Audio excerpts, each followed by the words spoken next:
Greetings and welcome back to the channel. Today we delve even deeper into the sagas of the most primal and fierce of all the Primarchs, a warrior whose legend is etched in ice and blood, a figure of savage loyalty and righteous fury. He is the Wolf King, the Great Wolf, the Emperor's executioner. He is Leman Russ.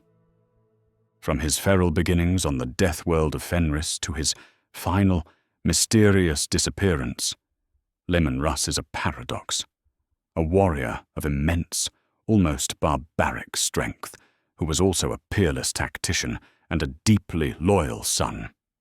Join me as we chronicle his epic journey from the moment he was cast into the stars to his legendary battles, the legacy he left behind, and the final prophecy of his return. The Age of Strife and the Primarch Project. Before the roaring engines of the Great Crusade, there was only darkness, a time known as the Age of Strife. Humanity's many worlds were cut off from terror by vicious warp storms, leaving them vulnerable to alien predators and the insidious influence of chaos. While the galaxy descended into anarchy, the Emperor of mankind was trapped on Terra. But he was not idle. In his secret laboratories, he worked on a project of staggering ambition, the creation of 20 superhuman beings, his sons, the Primarchs. These were to be his generals, his perfect instruments for the coming reconquest of the galaxy, fused with advanced genetic science and the arcane power of the warp. Each Primarch was unique, possessing incredible strength, intellect, and in some cases, terrifying psychic potential. But this grand plan was shattered in a moment of disaster. The malevolent forces of the warp, sensing these powerful new beings, tore the gestating Primarchs from their pods and scattered them across the stars. With his sons lost, the Emperor was forced to move on, using the fragmented genetic material of each Primarch to create the mighty Space Marine Legions, 20 armies of transhuman warriors who would become the spearhead of his great crusade. The Wolf Child of Fenris. Of all the worlds the Primarchs fell upon, few were as hostile and unforgiving as Fenris. A world of ice, fire, and savage beasts, Fenris would have killed a lesser being instantly. But the nascent Primarch was no ordinary child. His gestation pod crashed into a vast mountain, and from the wreckage emerged a feral youth who, against all odds, was adopted not by humans, but by a mother thunderwolf. Raised alongside her cubs, he learned the ways of the wild, surviving on instinct and raw strength. The great Fenrisian sagas, passed down through the millennia, tell of a fateful hellwinter when this feral wolf child was discovered by a hunting party. In a confrontation that cost the lives of many tribesmen and the wolf mother herself, the youth fought with a fury that stunned the hunters. Yet, it was the aged King Thengir who recognized the human potential within the beast. He took the wolf child into his court, where the young Primarch, named Leman of the Russ, learned the ways of men. He quickly mastered their language, their primitive weapons, and their warrior culture, proving himself superior to both man and beast. When King Thengir passed, there was no question as to who should take the throne, and so the Wolf King was born. The three challenges. Tales of the Wolf King's peerless strength and cunning spread across Fenris like wildfire, eventually reaching the ears of the Emperor of mankind. Disguised in a simple robe and cloaked in powerful psychic illusions, the Emperor arrived on Fenris to claim his lost son. He entered the long hall of the Wolf King, a feast in full swing, and challenged him to a series of contests.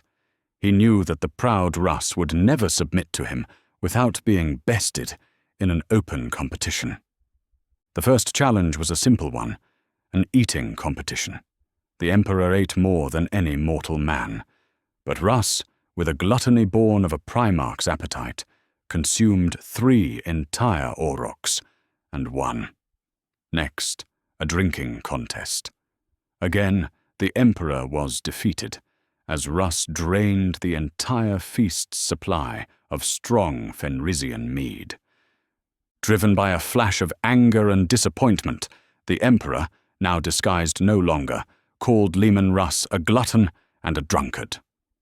Russ, his blood stirred, demanded a third challenge, a duel to the death. Throwing off his disguise, the Emperor revealed his true form, clad in shimmering golden armor and wielding an otherworldly power. This time, the Emperor defeated Russ, felling him with a single, mighty blow. Admitting defeat with a bloodied smile and a broken tooth, the Wolf King swore fealty to his true father, and his journey into the stars began. The Great Crusade and the Emperor's executioner.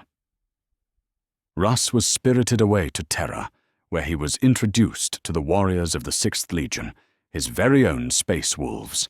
Their gene seed was derived from his own DNA, and they were fierce, proud warriors in his own image. Armed with a magnificent suit of power armor and the legendary Frostblade Mjolnir, Leman Russ plunged into the Great Crusade at the head of his legion. Russ, along with his brothers Angron and Vulcan, was considered one of the greatest one-on-one warriors among the Primarchs. He was known for his fierce, sometimes barbaric personality, but also his unwavering loyalty.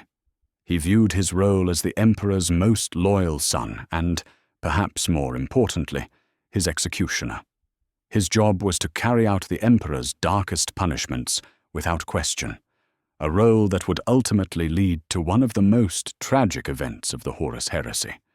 His reign was not without conflict with his own brothers.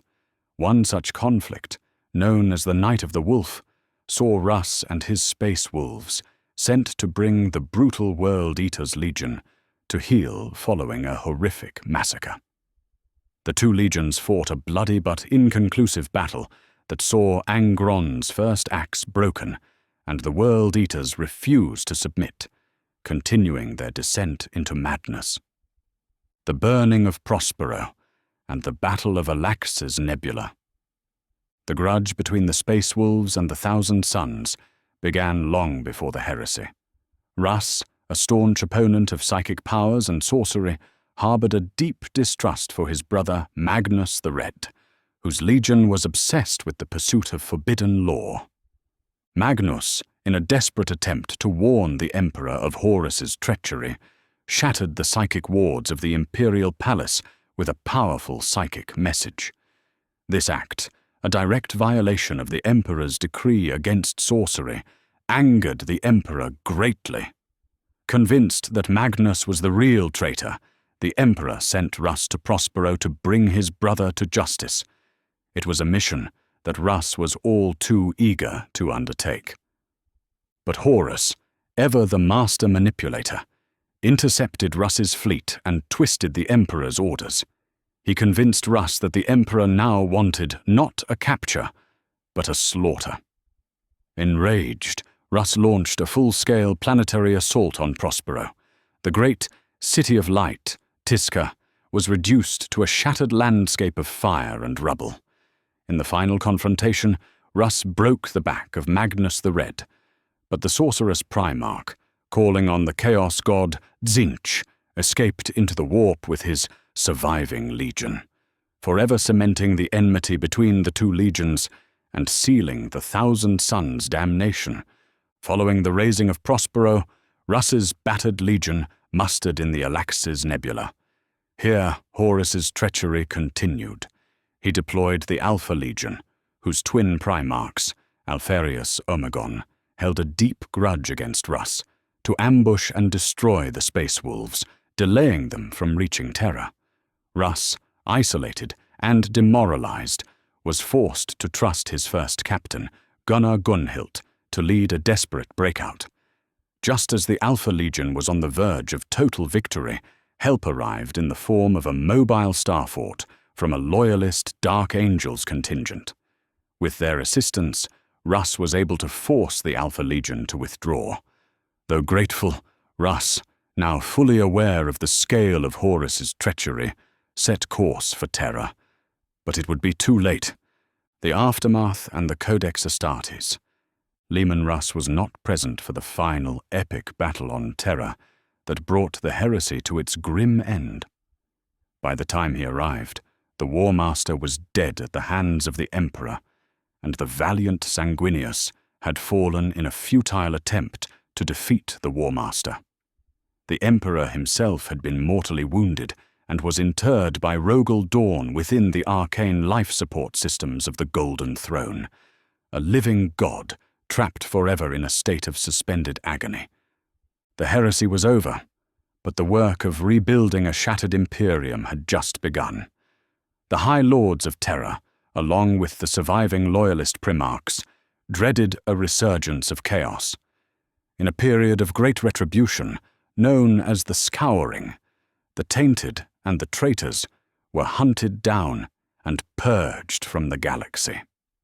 To ensure that an army of such size and power could never again turn against the Imperium, Robert Guilliman of the Ultramarines drafted the Codex Astartes. This seminal treatise mandated that the original Space Marine legions be broken up into smaller, 1,000-man chapters, while all the Loyalist legions, including the Space Wolves, were ordered to comply. Russ was furious. Ever the independent-minded warrior, he cared little for Guilliman's rigid military organization and tactics. He refused to break his mighty legion into many smaller units. Though he was officially forced to break his legion into two, creating the ill-fated Wolf Brothers chapter, he subtly defied the edicts of the Codex. The Space Wolves retained their 12 great companies, each numbering many hundreds of warriors, a structure that allowed them to preserve their original size and power in a way matched by no other chapter. To this day, the Space Wolves largely ignore the Codex Astartes, instead fighting in the manner of the ancient Fenrisian tribes, as an army of battle-hungry warriors, not a small, well-ordered contingent. The Wolf King's companions and war gear. Leman Russ was a living legend, and his legend was enhanced by the companions and war gear he carried into battle. From his earliest days, he was accompanied by his massive wolf companions, Freki the Swift and Geri the Cunning. These hearth-wolves of the king were formidable creatures of immense size and intelligence, a constant reminder of Russ's feral past and his connection to the wild heart of Fenris. His personal guard, the Varagir, were his most trusted and deadly warriors, hand-picked from his own great company. Clad in the pelts of great beasts, they were an army of thunderbolts, their cold fury unleashed with devastating force at the Wolf King's command. Russ's war gear was as legendary as he was. His armor, the armor of Elavagar, was a unique suit of warplate with esoteric exothermic field generators that could bleed heat and kinetic energy from its surroundings, creating a murderous chill around him. He wielded several legendary weapons, including the Axe of Hellwinter, crafted from the kraken teeth of a mighty beast he slew, and the sword Mjalnar, also known as Balonite, a weapon of unknown origin whose sliver-white blade darkened with every kill. His pistol, Scorn Spitter, was a masterwork bolter reworked and gifted to him by his brother Primarch, Vulcan, a sign of their deep respect for one another. The disappearance of Russ and the Wolftime prophecy. No one knows for sure what happened to Leman Russ. Nearly 200 Terran years after the Emperor was entombed on the Golden Throne, Leman Russ and his warriors gathered for the feast of the Emperor's ascension. In the middle of the feast, Russ froze, his eyes glazed over as if seeing a vision. He fell to his knees, and leaving all but one of his Varagir behind, he called for his most trusted companions to follow him to a destination unknown. The sole warrior left behind was a young pack leader named Bjorn the Fell-Handed, who would go on to become the first great wolf of the chapter in Russ's absence. Some believe Russ ventured into the Eye of Terror to find his lost brother, Lion L. Johnson. Others say he walks among mankind in disguise, watching over his emperor's people. The Space Wolves, however, believe a different tale. They believe Russ journeyed into the Eye of Terror to find the fabled Tree of Life, a font of uncorrupted warp energy that could heal the Emperor and restore him to full life.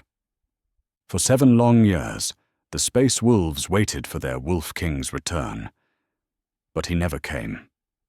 At last, Bjorn was elected the new Great Wolf and led the first of what would become the legendary Great Hunts, quests across the galaxy to find their lost Primarch.